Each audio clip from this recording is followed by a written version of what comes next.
Welcome to today's explainer.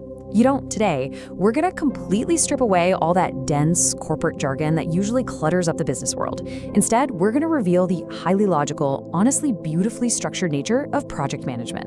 If you've ever felt totally overwhelmed by the sheer skill of a new endeavor, or hey, if you just want a better framework for getting things done, you are in exactly the right place.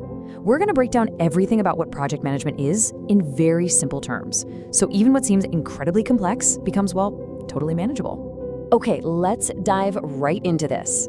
Our roadmap today covers 5 key areas. First, defining a project. Second, projects versus operations. Third, the project balancing act. Fourth, understanding project complexity. And finally, number 5, the project lifecycle. So, kicking things off with section 1, defining a project. What exactly is it?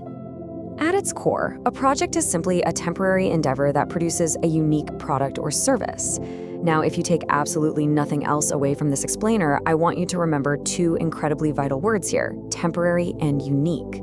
Managing these initiatives effectively, it means applying specific knowledge, skills, and tools to something that has a distinct finish line. And, crucially, to something that has never quite been done exactly this way before. It's not just an endless day-to-day grind. No, it's a specific mission with a very clear target. There are 4 defining characteristics that make an activity a true project rather than just another item on your daily to-do list. First up, it's temporary, meaning it absolutely positively must have a defined start and end date. Second, it's unique. Third, it intentionally brings about change. You're actively moving from a current state to a future state. And fourth, well, because it's unique and creates change, it inherently has unknown elements. There's always going to be some level of uncertainty or risk involved. These 4 pillars right here are what separate true projects from the rest of your workday. Moving right along to section 2, projects versus operations and their core differences. Think of operations management like a steady conveyor belt.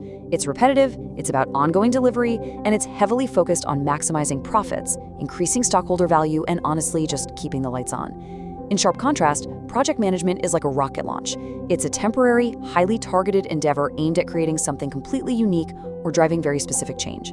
So operations are permanent and repetitive, while projects are temporary and unique. It's a fundamental shift in how you organize your people and resources to actually achieve a purpose. All right, section 3, the project balancing act. This is the ultimate tension. And this brilliantly illustrates the central reality of every project manager's life. Every single project manager lives inside the project management triangle. It's made up of scope, quality, cost, and time. I want you to think of this as an interconnected physical object. If you pull on one corner, you literally inevitably warp the others. So for example, if you suddenly find you need to reduce the cost, well, you're likely going to have to reduce the scope or lower the quality. Or if you want to decrease the time it takes to finish the job, your cost is probably going to go up because you have to hire more people. Or again, your quality might drop because everybody's rushing. You just cannot change one variable without forcing a change in the rest of them. And mastering that balancing act we just talked about, that is absolutely the only way to hit the 3 ultimate metrics of project success, which are delivering on time, keeping it on budget, and meeting the agreed upon goals. And by that, I mean the scope and quality expectations were actually fulfilled. Simply put, if you lose control of that triangle, you fail on these 3 ultimate goals. Which brings us to section 4, understanding project complexity. How exactly does all this scale? Now, what's really interesting about this is, when is a project actually complex? I mean, think about this for a second. The answer entirely depends on how you define the word complex.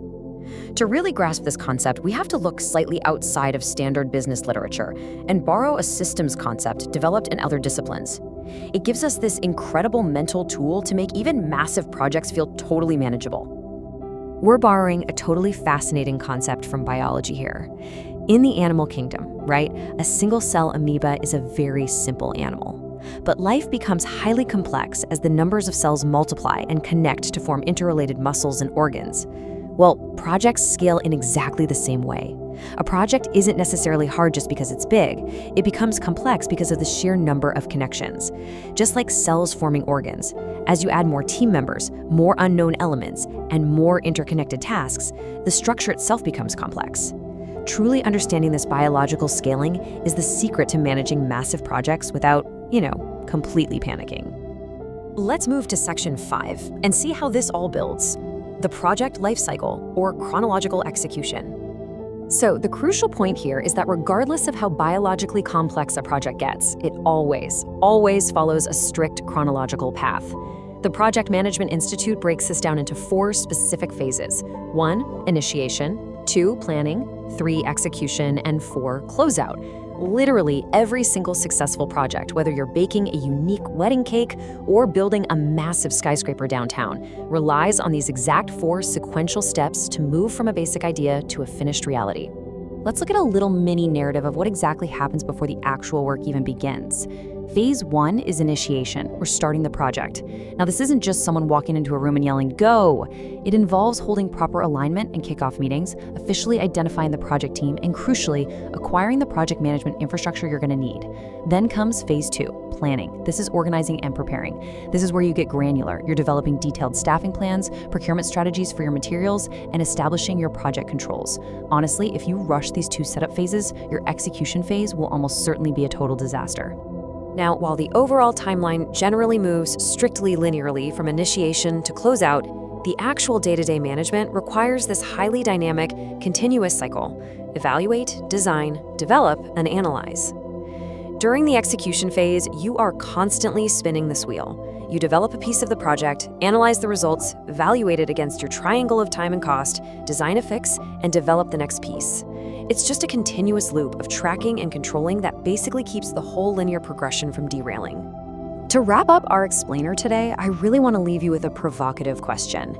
Take a look at your daily tasks. Which of your routine chores are actually disguised projects? Remember, if it's temporary, unique, brings about change, and has unknowns, it is not an operation, it's a project. Whether that's organizing a community event, overhauling your department's filing system, or, remodeling your kitchen. By recognizing these tasks as the projects they truly are, you can now apply the lifecycle phases, manage the constraints of cost, time, and quality, and confidently handle the complexity. Thank you so much for joining me for this explainer, and I really hope this completely changes how you organize your next big endeavor.